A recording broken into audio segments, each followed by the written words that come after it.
What price wine? Like the phrase, what price victory? Today's Vinterview is with the director of a documentary that asks us, what price wine? We celebrate the sacrifices that winemaker and vineyard owners make in pursuit of what they say is their passion, but what about their lives outside of wine? What about their families? We went into this interview expecting it to be maybe 20 to 30 minutes in length. Instead, we chatted in depth about the themes of this extraordinary wine documentary that took 7 years to film. We had to cut ourselves off to keep it a mere hour. And then the director, Chris McGilvray, he will be joining us for a full-length wine and movie pairing episode about the Western to end all Westerns, Once Upon a Time in the West. That episode should drop maybe a day or two after this one. So we hope you enjoy this Vinterview. We hope you check out Chris's documentary, Eden, from 2024.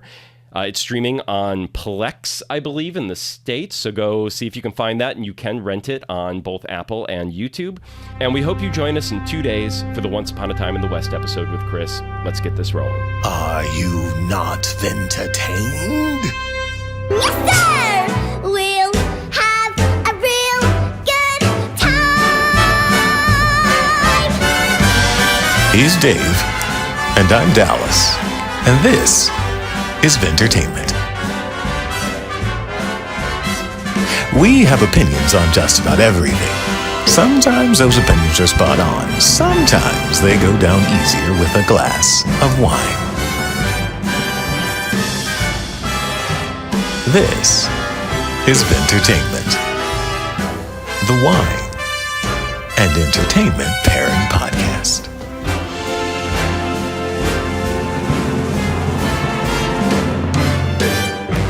Welcome, everyone, to Vintertainment, the podcast where we pair wine with entertainment. It is as simple as that. And today we have a very special guest with us, Chris McGilvray. Ooh. Chris will be discussing with us what is arguably the Western to end all Westerns, Sergio Leone's Once Upon a Time in the West, starring Charles Bronson, Henry Fonda, Claudia Cardinal, and James Robards. And he and we will, of course, pair wines with that indisputable classic. So make sure to listen to that episode right after this one. But for now, let's learn everything about Chris and why he's here on this podcast, all about wine and movie pairings. So, Christopher McGilvray is an award-winning independent filmmaker based in Santa Cruz, California. His feature film, Eden, premiered at the CineQuest Film Festival in 2024, winning the Audience Award. It is currently distributed by Gravitas Ventures in North America and continues to engage audiences through experiential screening events, which we know all about. We got our first experiential screening event coming up in June. We'll hear all about that at the end of this episode in the housekeeping. But for now, continuing with Chris, he studied film at the University of Southern California and linguistics at the University of California, Santa Cruz. Directly out of college, he worked as an associate producer for Emmy Award-winning documentary filmmaker David Hoffman.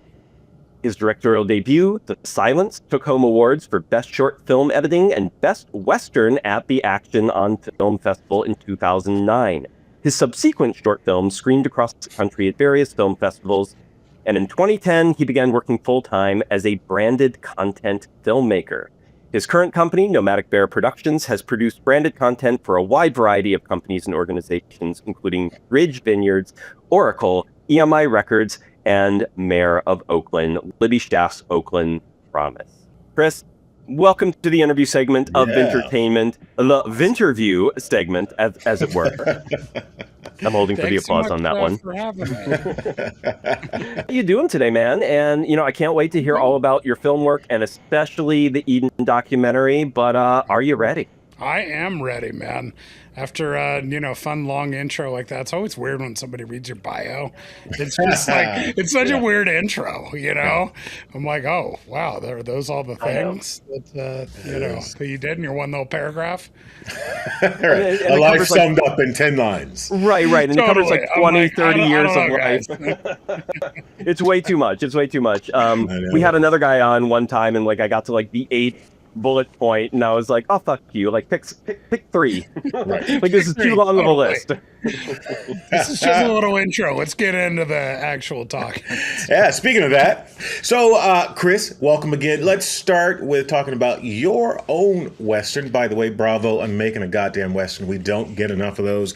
I have one in the can myself I've written, and God knows if it will ever see the light of day, but I love the format, love the genre, and we need to see more Westerns.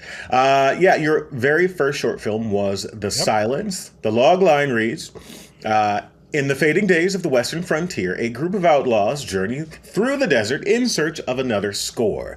As isolation and futility turn the posse upon itself, the leader works to prevent an all-out bloodbath. So, tell us about how you came to make this film. What were the key inspirations? What was the process? What was the issue? Because I'm sure every filmmaker has a singular issue that if they could go back and just change that one thing, right? They would. Just the one, man. Just the one.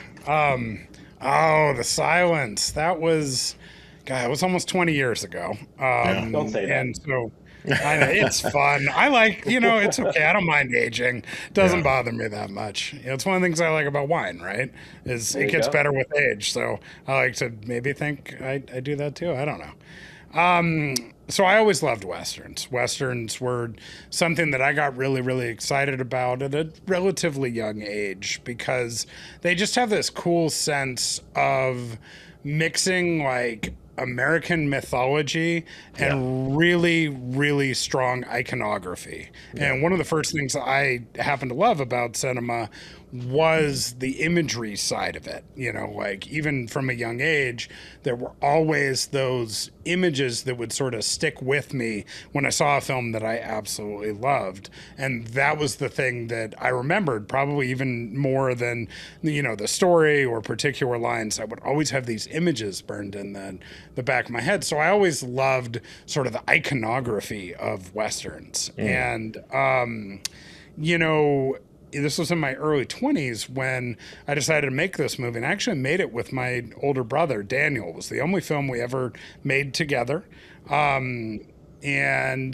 Basically he, sort of took on more of the producing. I took on more of the directing from a script that I wrote, but we definitely shared both hats there. And at the time, I was really starting to get really interested in a lot of European cinema. And so I had this love for Westerns. And, in particular, I love Sergio Leone Westerns, which is something we'll obviously get into a little later here. And I was sort of marrying it with my, Ingmar Bergman, Andrei Tarkovsky phase, my existential crisis phase, right? Lots of reflection. Right? And I was like, dude, what happens if you basically took John Ford or Sergio Leone style Western and put those characters in sort of an existential crisis movie? So that was our hope. That was what we were going for with The Silence. And, as you can imagine, I'm not going to pretend that the script was the most logical thing. I mean, one of the first starting points that we had as a challenge is that we had no money. And so we couldn't even afford horses. And so, when you don't have horses in a Western. In the middle of nowhere. In the middle of nowhere. It's literally, it's characters just wandering around aimlessly through the desert. And so it's right off the bat, we're in sort of a, absurdist world right there. Because surreal. You got the Bergman thing going on, It's slightly heightened reality. Yeah. Totally. It's heightened reality. But the thing that, I think really holds up with it is a lot of the fun iconography, especially with when I think of Sergio Leone, we all think of the showdowns, right? Mm-hmm. And one of the things that's really cool about the showdowns from a filmmaking standpoint is that he's actually much less interested in the actual violence. It's the buildup and the tension building and all of the, everybody preparing for that actual moment. So I knew we wanted to end with this cool showdown.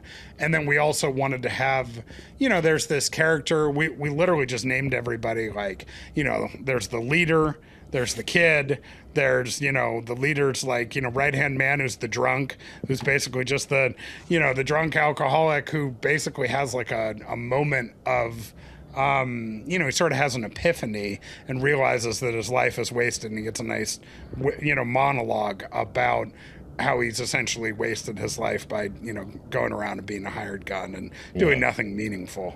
That's kind of the Bergman, you know, Tarkovsky stuff. And then at the end, it very much ends with, you know, sort of Leone-style Western showdown. And it was just such a fun project to get to do. And, you know, we actually, you know, got to play at some, you know, regional smaller festivals. Because it was like you were saying at the beginning, Talis, almost nobody makes Westerns, especially at this point. This was, you know, like 2005, 2006, that kind of thing. It was just sort of a, you know, it was somewhat of a dormant genre. Yeah. So Well, I think really people fun. struggle with it, especially in festivals where genre is so key. Like, what genre are you? Is so key to where they're programming you, or whether you even fit within what the festival's looking for. And like, a Western, is it a drama? Is it action? Is it a thriller? And it's kind of, it's like, yes, is the answer, you know? It And ticks so, parts of all of those boxes, totally. It does. right. Yeah. But then it doesn't fit, you know, exactly into any of those things. And so I can imagine a Western short being especially, like, you could fit anywhere, but you'd also, you're easily rejected from being a natural fit from just about anywhere, which is... Yeah. Real quick, do you remember what camera you guys shot on? Yeah, totally. Canon XL1. So, Okay. Wow. Yeah, we are talking, you know, what is that guy? He is the, it's mini DV, right? Mini DV, Yeah, I think. so. Yeah, standard definition, mini DV. And it's like, and we have an HD cam of it. Showed it on, you know, a massive screen in Oklahoma. We got to go to this small film festival in Duncan, Oklahoma called Trail Dance, because they love Westerns, as you can imagine. And they had an enormous screen. And it actually surprisingly held up pretty well for standard def, you know, 480p. Yeah. HDV. I mean, that was the same camera they shot 28 days later. Days later, yeah. Right. Yep, it's that camera. Yeah.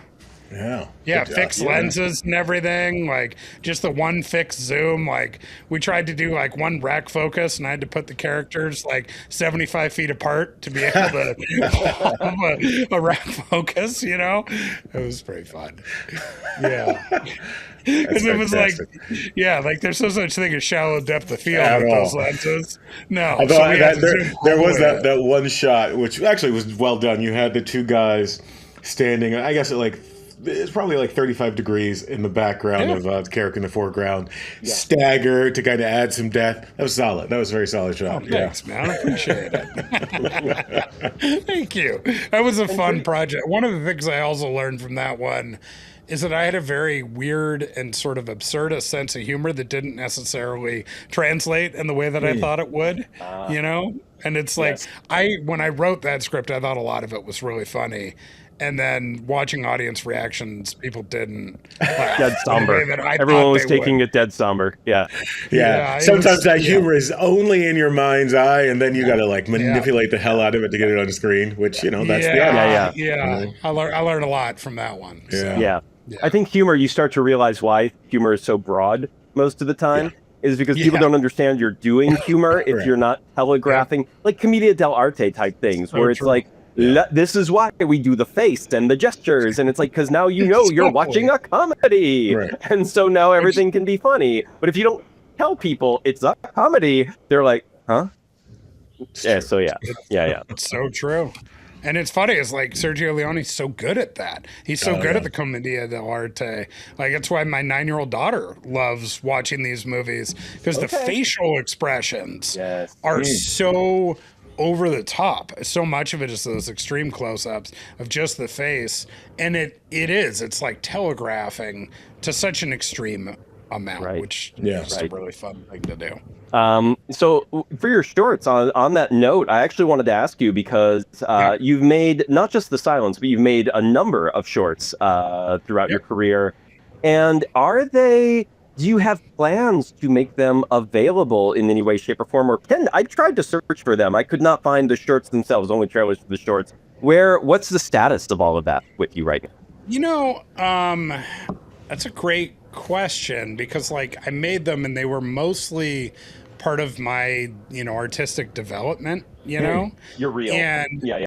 yeah, it was part of my reel. Like initially I wanted to be a narrative filmmaker. That was my dream. And I mean, truthfully, like, do I think that I still have a feature length, Western in me? I think I do at some point. But I've really become a, documentary based filmmaker. And so it sort of lies outside of my brand, which is part of that. So it's like they're kind of in a nowhere land. Like I show them to friends. They're all on Vimeo. But it's not something that I'm like heavily leveraging right now because it's like my student work, It's like all stuff that I worked on to develop into the filmmaker that I've become, but I don't see it as part of like my traditional, brand and repertoire. It's not necessarily what Nomadic Bear Productions does. It's interesting. Another filmmaker I met recently at the DTLA Art Walk. If you don't know, we are in the process of putting together this wine cellar cinema.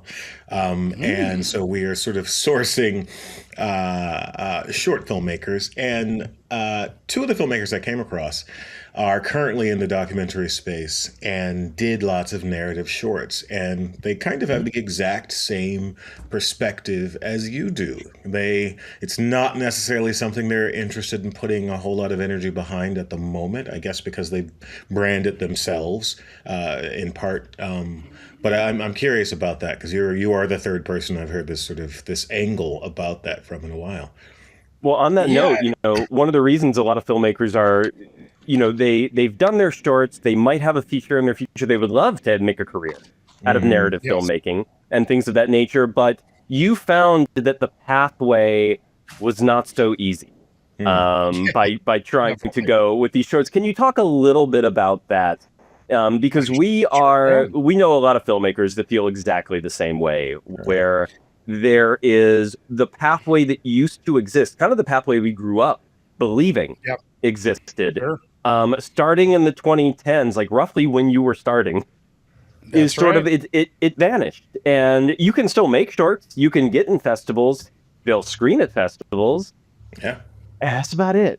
But that's about it. Like, even if you have the magical ride where you like premiere at Sundance and play all your cards right and everything is great, it's very, very challenging to be able to get to that next step, to be able to, get a talent manager, to be able to get signed, to be able to get someone to take a look at your feature length script. And, that's actually a really interesting conversation also just about documentaries in general. Documentaries are going through this tremendous financial crisis because it's actually sort of a similar model where, a documentary is largely produced in an independent space, and then it is, brought to film festivals where it receives awards and accolade with the hopes of being able to attract, distributors, right? That's the standard model right there.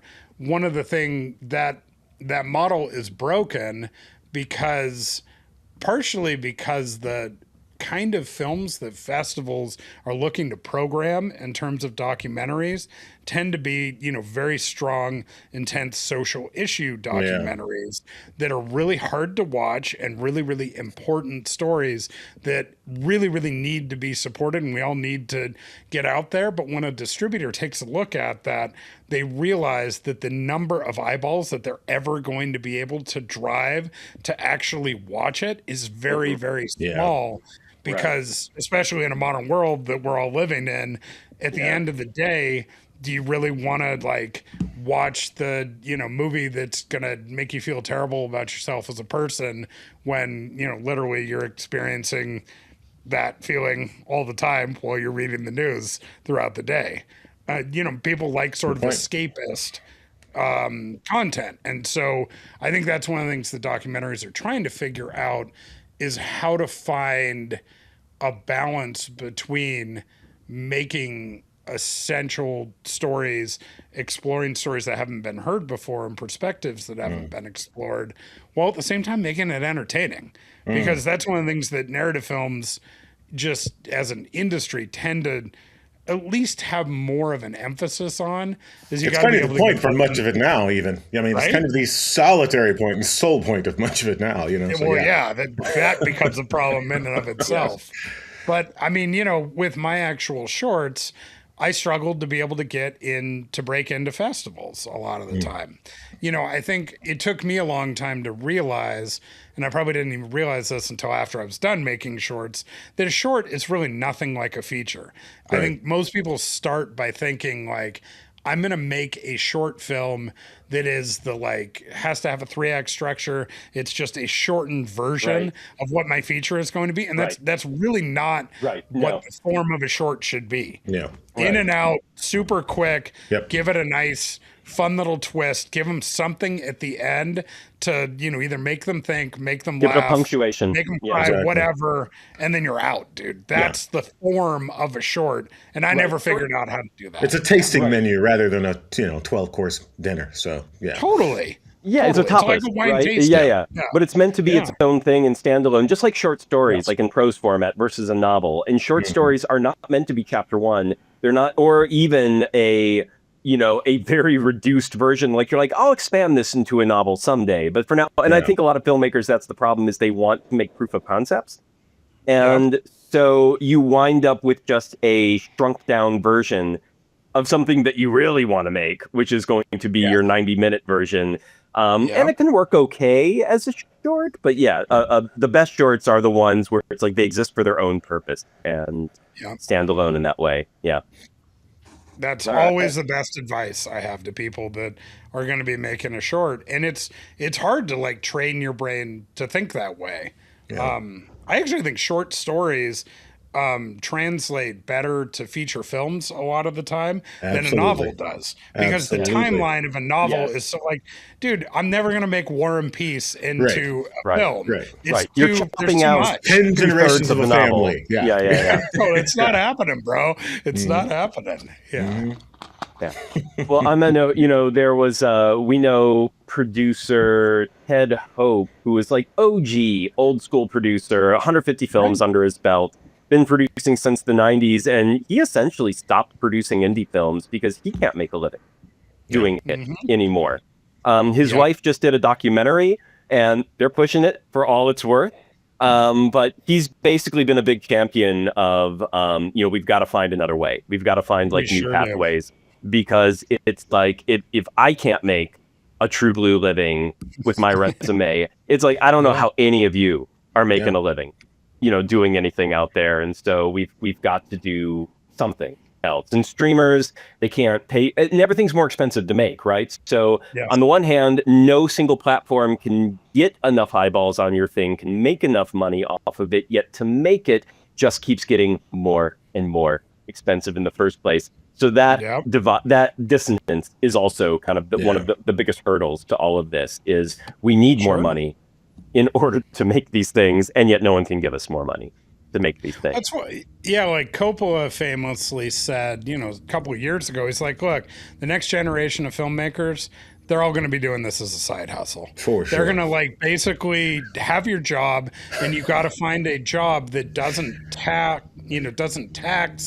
your, personal and intellectual space so much that you can't make movies on the side, because you can't. It's just almost impossible to make cinematic art and make money doing it. So well, I like that Coppola said that. He's a guy who renovated a hotel while he was filming Megalopolis. He found a second job and made it come into being just so he could have a second job while he was filming his opus. Yeah, I'm like, he was Coppola, I need a post audio doing? facility. We're going to turn this into hotel into this thing. Totally. Amazing. So are those Vimeo links for your shorts, are they listed or are they private? Can people they're find listed. these? I can put them. Yeah, I'll send them to you guys. Perfect. Send them to us and we'll share them. Cool. Yeah. I would it should love be to fun. also. It's fun for people to see that work because it's very different than what I do, now. As I started this conversation with, it's very different than what Nomadic Bear became, because like what happened was that I made all of these short films and, sort of developed my voice, and they're mostly, different genres, but very, very visual. That was always sort of my emphasis. I also learned I'm not a writer. That was one of the things I figured out because I wrote all those things myself, and I'm like, I don't know, man. Screenwriting, not my strong suit. But, in 2010, I, met another friend who's a filmmaker who's a little bit older than me, and he had been in the tech industry for about, 15 or 20 years and was getting sick of it and looking to be able to pivot, to be able to make, sort of corporate video communications. And so he came, we met and, had this, idea of being able to, make these sort of cinematic branded documentaries for different companies. And so we initially started in the tech industry, did some like recruitment videos and that kind of thing. And I'd never even like thought about documentaries. It was like, I didn't really watch that many documentaries because I was a hardcore filmic language guy. I'm a, very classic, like, really, really into the auteur theory and the European masters and, sort of the Asian masters and then the American, all that kind of stuff. Right. Yeah. And so I started doing it, because they would pay me, and it was really interesting because I found one of the things I initially found was that like that problem that I had about being able to sit down with a blank page and write a script went away because I was working with a story that actually exists, other individuals' stories, and helping them sort of take their personal narrative and actually elevate it to a higher theme by juxtaposing it with other narratives and other people's individual narratives to be able to make, something that hopefully is more relevant to, people that don't even know anything about your industry or don't care about your product. Yeah. And the other thing that I loved is being able to walk into a living, breathing, actual scene and consider it in a cinematic way of how we're going to actually capture all this stuff. Yeah. You largely shoot a lot of B-roll when you're doing, a documentary, but that's actually the visual language of your film. You largely have like an interview that, is just a talking head, but seeing a talking head is not very compelling. And so instead, you have to think about how to instantly make a cinematic sequence out of something that you don't have control over, that's just happening in front of you. So you're like, all right, if I can capture, close-ups from this perspective and then pull back and get the wide shot here, and, do a little bit of slow motion here, that kind of thing. You get all of these pieces that then in the edit, you get to sort of be able to construct an entire piece of film out of. So it's like, it's a little bit more of a like intuitive thing versus a completely, David Fincher style, complete control of the world. Myself and my department heads dream of every single aspect and make complete control of like, how that napkin is placed, 50 feet from the camera on the back right there. Right. Yeah. Well, I noticed in the Eden documentary too, especially having just watched Once Upon a Time in the West, and then I went and watched the Eden documentary. You did a thing that you don't see that often in documentaries, but you used it not sparingly either, but you would have your talking heads, your subjects, you would actually capture and keep in the movie the silences and their hesitations, and they're just like watching their face try to work through something and figure out how they wanted to put it into words and stumble over the words and then stop and maybe go back and try it again. And that's not something, a lot of the times those are the takes that don't get used in a documentary. Sure. They wipe all that out. And I really appreciated that the themes of the documentary come through so much more strongly in terms of what the struggles of these people were, and especially as a family, because like they were They were dedicated, they were tight knit, and yet they were struggling in a lot of each individual in their own separate way. And the documentary is very good at making them more not just subjects of a documentary, but human in that way, where you don't. Documentaries rarely have characters in that way, but then you let those moments breathe. And it felt very coming off of Once Upon a Time in the West. I'm like, wow, these are the close-ups of the face. And the face is just working, and you're just like leaving the camera on it and being like, you'll say something when you say something. Let's just hold this here for a minute. Yeah. That is kind of the magic of like a skilled documentarian, by the way, knowing to just let the fucking camera roll and run, and people will reveal themselves, and you'll like you were saying, Chris, you have all that later to kind of piece together, because I imagine sometimes you don't even see the magic you're getting on set, because it is, you know, long form. You're recording for a year, 2 years, whatever it is. So that is to Dave's point, and to agree with everything he said, that is kind of the magic of this doc. And another thing I think which is beautiful about Eden is, since we're currently into the Eden portion. We're there. We're in it, man. We're in it now. So we're in the Eden portion now. I think one thing that you often don't find in documentaries is this sort of full circle relationship moments, right? Because what you end up doing with the parentage of the vineyard, of the vintage of the winery, between the couple and how they started, and then ultimately showcasing how different they are. Those two individuals are just completely different people. And we don't necessarily know that until the halfway point, when the son sort of brings it up and essentially says, they're completely different people. They should not be together. Like, they just should not be together. Nothing about it works on paper. And another thing you do so well is, in the doc, is, without saying it, you highlight this sort of dissonance between the father and the son. Seeing that son sort of create this surrogate father relationship with I forget his name, Andreas. Was a stroke of genius, bringing that in and softening that sort of relationship, and sort of illustrating like, well, he has had some softer people in his life to kind of just guide him and nudge him in the right direction, and not this alpha kind of concept of a father that's driving and really stoic. So it's just a fantastic kind of chronicle of this family and this vineyard, and job well done, man. Looks great. Great shots, great narrative, great weaving, all of it, great editing, all of it. Good stuff. I mean, thank you guys so much. And it's like, I mean, yeah, you guys hit on so many points there that. Yeah, we do that. We tend to overwhelm. So sorry. Go on. Yeah, no, it's all good. Dude, it's all good. I love it. Like, you know, I'm a big fan of slow cinema. And in particular, as the movement of cinema, especially popular cinema, has moved more towards a more manic, hectic, cuttier, especially as we're getting more influenced by YouTube film, more intense experience. There's this whole other movement that's the counter movement to that, which is slow cinema, led by the Hungarian filmmaker Bellatar. I don't know if you guys have ever seen a Bellatar film, but Satan Tango is literally a 6.5 hour movie.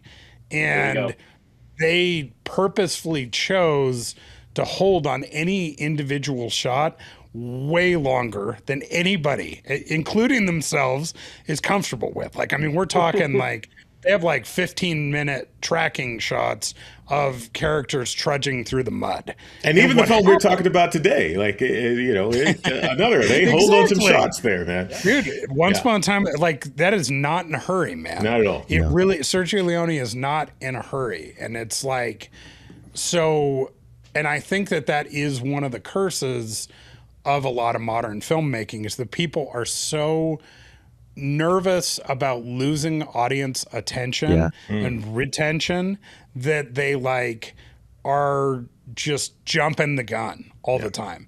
And one of the best things that you learn from watching, especially classic movies, is take your time And if it's an interesting enough scenario and an interesting enough character, it's always going to be compelling. And so like when I think of like Reed in our film Eden, who's the son, Reed is one of the most internal people I have ever encountered in my entire life. He's absolutely fascinating, but it's very hard for him to find the words to be able to express himself. And so by nature, in order to really do him justice and turn him into a character, which is another thing you brought up, Dave. Like for me, if I put somebody on film, I come from the old, narrative world where it's like you don't take two characters that could have been one. You eliminate one and then you make it just one character. So if somebody's going to be in a film, that you should know who they are as a person and give them the screen time to develop them into a character. I can't stand like when you have to have a lower third to be able to tell you who this person speaking is and give them, justification for their opinion. Yeah. And, so many documentaries are made of like literally getting as many celebrities as you possibly can to be able to, talk about why this person matters. And everybody gets their 5-second soundbite. This is the exact opposite of that. It's like, I wanted to really spend time with these people, and they're pretty normal, regular people that happen to make something that's, extremely well received and, well made, but they're very normal, regular people. And so my favorite moments from that film are always those moments where, somebody like Reed is like sitting there contemplating what the significance of growing up on, Mount Eden Estate is, right? Right. An isolated mountaintop, which just is one of those things. Other people. Right. And actually, right before we keep talking about this, I just realized we should tell people what this documentary is real briefly, because we haven't actually said it in audio at this point. I'm sure people can read the description of this episode, but this is Eden, released in 2024, about the Mount Eden Vineyard and Winery in the Santa Cruz Mountains, considered to have the longest lineage of Chardonnay and Pinot Noir in all of North America. So that is the documentary. The family that runs the Eden Winery, that is what this movie chronicles. And so Reed is the son. And one of the things, it's a great theme that we discover where, the parents, before they had kids, it's one thing for them to decide, like a nice rural away from everybody, home and vineyard up on a mountaintop. But then you have kids. And the next generation are like at one point in the documentary, the kids are like, we had to learn how to negotiate, like them taking us down to see our friends, because the friends would never come up to us because we were the only thing up on this bloody mountain. It's like the civilization was down there. And so they struggled to love the winery and the vineyard as much as their parents did. And they struggled with their own relationship with it. That's something the documentary, I think, explores beautifully. Actually, before anyone else says anything else, one quick thing, Dallas, make sure to center yourself on the camera there. You keep disappearing every time you start talking. Off the side. So you're still disappearing. Center yourself there. Still haven't gotten over it. There we go. It's such awkward social media clips when like the person's talking and the one talking is like doing this. That's like, all you see of me is like half a face. All the time. B-roll. B-roll. Just throw some B-roll over it. Nobody wants to see you talking. Exactly. And actually, on the question of B-roll, you had clips throughout this documentary of the main two parents, the father, the husband-wife duo that run this winery. You had them at all sorts of ages. Were they sitting on some footage from like when they were younger what was the span of time? 7 years, right? Yeah, so it's 7 years, and it wasn't intended to be that, It's obviously, as you can imagine, a pretty epic and long story. I'll try and tell it in a, somewhat concise manner. So in 2014, towards the end of it, I got hired by the Santa Cruz Mountain Wine Growers Association to be able to make a promotional film of, sort of tracking the 2015 vintage with 4 separate wineries. Those wineries were Ridge Vineyards, Mount Eden, excuse me, Thomas Fogarty, and Storrs. And at the time, I'd done a lot of work in agriculture. I really loved filming craft, that kind of thing, but I didn't know anything about wine. I drank wine, thought it was cool, was not intellectually engaged in any way, shape, or form. And I was super excited about this because I love the Santa Cruz Mountains. That's, my home region for, wine. And so I was like, all right, that sounds cool. And so we get to spend that entire vintage of 2015 tracking it and doing these interviews. And I got to learn about winemaking from some of the best and coolest winemakers out there, like Paul Draper from Ridge Vineyards, and Jeffrey Patterson from Mount Eden, and Nathan Candler at, Thomas Fogarty, and, John Olney, and all of these really, really amazing people. And one of the things that was fun for me is that a lot of it was spending time in the vineyards and actually, sort of documenting the experience of the amazing amount of labor that actually goes into producing these wines. And so I fell in love with the vineyards even more before I fell in love with the wine. And then once you get the intellectual bug with wine, then it gets really interesting. So one way to put it. There's no going back once that hits. Yeah. Still going back, man. Still going. It's sort of an endless cycle, until my bank account runs out. Show shit. My wife is, right? Oh my goodness. Oh my goodness, boys. We buy all our wine for this podcast, and let me tell you, there's no amount of Patreon that can keep up with us. It's a problem. No, it isn't. It is definitely an expensive intellectual habit. It's not like, just watching movies. Literally, you watch movies, you used to be able to rent them, that kind of thing. It's not that expensive. Well, and streaming nowadays, have a streaming service, and you've got like thousands at your fingertips, and just hopscotch month to month, and then you've got more thousands at your fingertips. It's a really fun fact about back in the heyday of DVDs, at the peak of DVD sales and releases, which I think was 2006, there were roughly 30,000 feature films released on DVD at that point in time. And like in total? In total. Like all you had to choose from was 30,000. 30,000. Okay. Exactly. All right. And right now I don't see, this is the thing. I try to bring this up for people that are like, physical media, whatever happened to that? I'm like, guys, it wasn't as good as you remember. Like, there was so much not available to us, or it was only, the butchered version in your country that was re-edited and redone. And then you had to like search out the French DVD that didn't have subtitles, and for the like, it wasn't as good as we remember. But now in 2026, on any given day, there are over 250,000 things to stream. Wow. Compared to what it was at the peak of physical media. And let's be fair, that's way too many, damn it. Let's go back to analog times. Those times. We don't need all that option, all those options. Totally. Yeah, wow. Pros and cons. There's always those. Oh man. So anyway, I worked on that in 2015. And so I got really interested in wine, and I fell in love with Mount Eden because, when I went to Mount Eden, for anybody that has never been, which is most of you, because it's not a very easily accessible winery.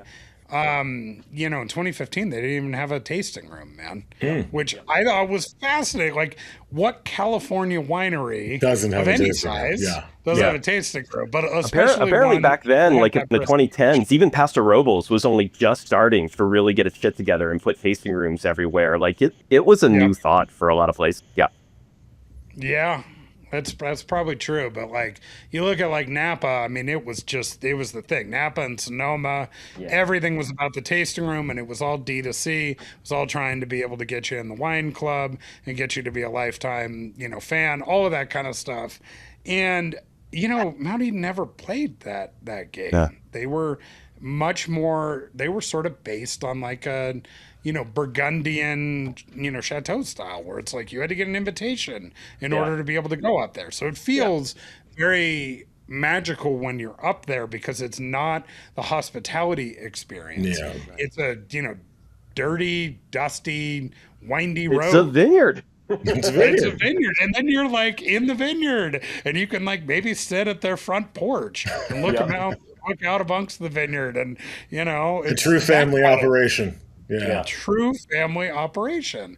And it also, I grew up in the town next to them, which is Los Gatos. They're in Saratoga, and it made me feel like what I think going to a California winery in the 70s would have felt like, because it's somewhat trapped in time, because it doesn't have that hospitality, that D2C angle. There's no bullshit, man. It's basically just, it is what it is. This is our wine, and it's an agricultural space.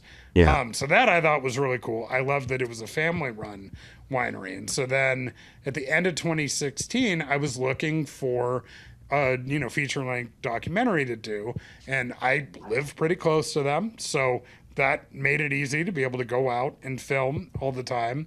I had kept up my relationship with both Ellie and Jeffrey. And I remember I took Ellie to lunch and I was like, hey, I'm thinking about making a documentary, because the initial thought was to make a film that tracks the 2017 vintage, showcase the incredible hard work that goes into being able to produce these wines. Because a lot of people don't know, especially when it's a mountain vineyard. I mean, it's done by hand. There's not much mechanization. It's a very, dusty, intense, labor-intensive job. And then I also wanted to, track the progression of the vines throughout the year.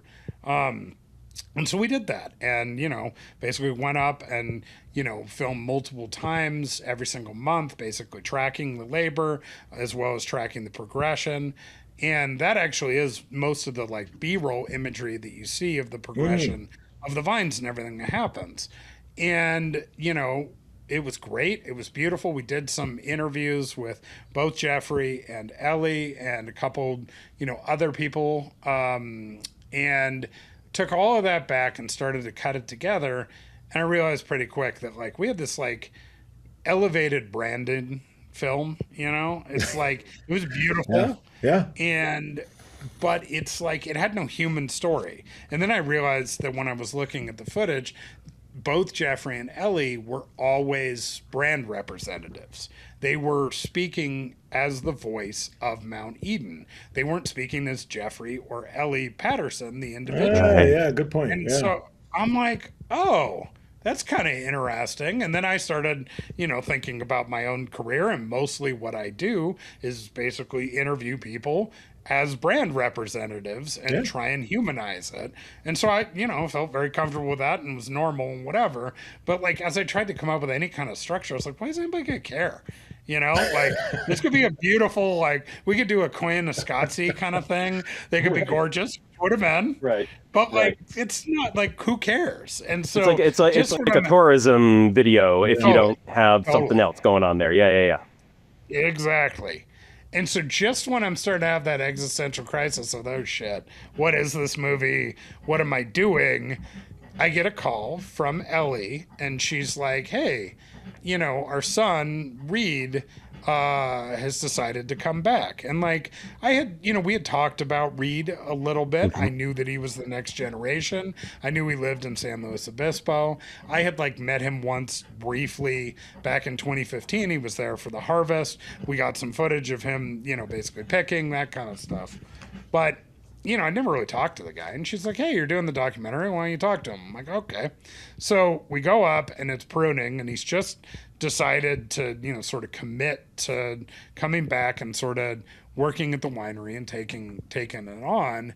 And so I met him out in the vineyards, and, we just started talking, and it's like, he's just like an open book and like such a fascinating person, because he's largely interested in his personal process and his identity and how he makes sort of sense of significance in the world. And so like, I'm like, whoa, this is really interesting. So we then go and do an interview with him about a week later.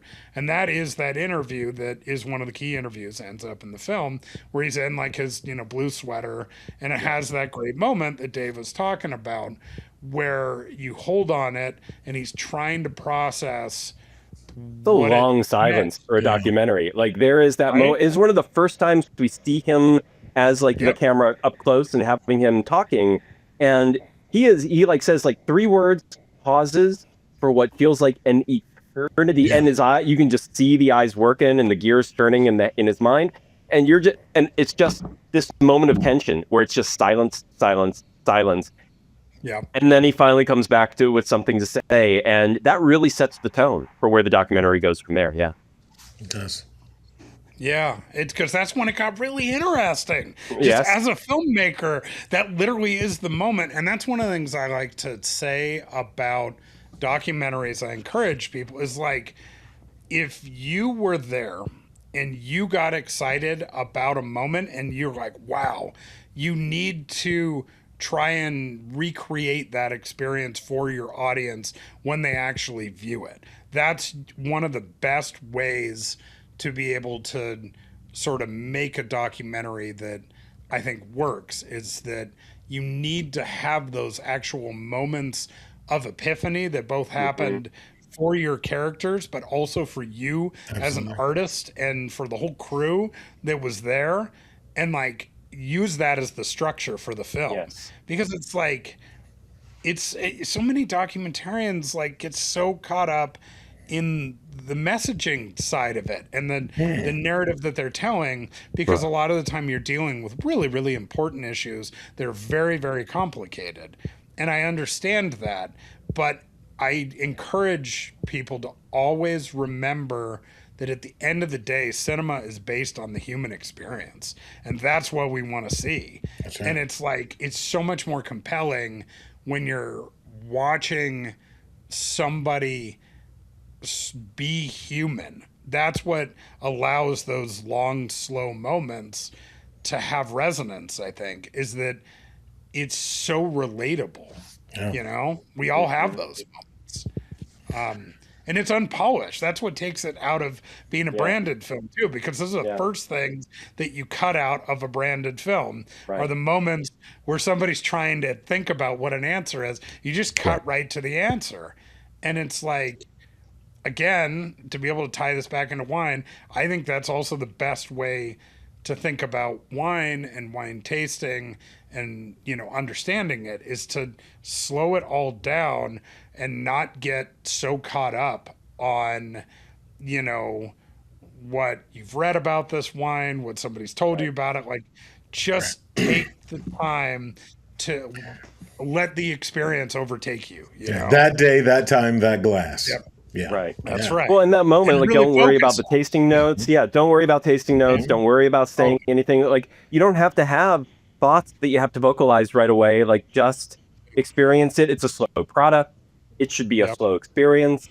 And, much like the documentary itself, like life, you're tasting the wine, but it doesn't have to be the whole point of the moment either. Like socializing, you have that human element. You are still people just sitting there together. The wine's a part of that, but it doesn't always have to be. Sometimes us wine nerds, we get a little too obsessed with like, we're here for the wine. And it's like, let's just talk about that and nothing else. And I'm like, no, talk about those things. You're people. Be people beyond just the wine part of it. One of the tensions in the documentary, I think, that happened too, and I'm sure this was something that plainly you did not know was coming, but the couple, the husband-wife duo too, and the tensions that arose between them as the documentary went on, and the fact that one of them seemed to just keep sinking and almost melting into the vineyard, like just disappearing more and more into the work and into this version of identity. Whereas the other one was like, isn't it a shame we become what we do?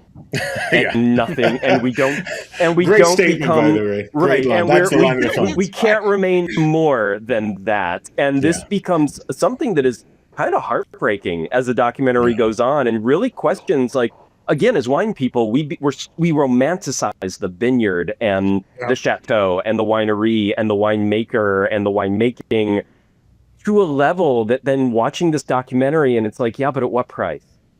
You know, what is lost if this becomes too much of who we are and what we obsess about? See, I take the other route on that. I see that relationship split up, and I reflect back on the earlier statement of the Sun saying, you know, these two people are just so diametrically opposed. But in that sort of opposition, they built something phenomenal. They did something that perhaps neither one could have done on their own. And I think those tensions lasted for a while, and inevitably they did fray at the edge and sort of, you know, pull apart. But here's the thing. The one thing I'll say about that, but the reason it's still heartbreaking to me, is that one, the partnership predates the winery. So if anything has had more work put into it, it would be that versus what the work that it put into the winery. And the guy's like a hop, skipping and jumping away of pretty much having to retire anyway, but he just couldn't do it in time. He had to just keep pushing. He's like, no, I can't let go yet. I can't let go yet. To the point where, and again, we were talking about the price of the family, even the kids, and their weird relationship with the winery because of how much living on a mountaintop was not ideal for children and for growing a family and raising a family. And so much that gets sacrificed just in the name of this thing. And at some point, like, some of that sacrifice can be seen as, and I would agree with you on this, like, can be seen as like a positive thing. And it's like, yes, but this is, look at what they built, look at what they were able to do. And even the kids, as they got older, start to come back and see some of that value as well. But there is still but where's the line? At what point do you, that usual line where it's like, when does it cross over into obsession? Into like just pure...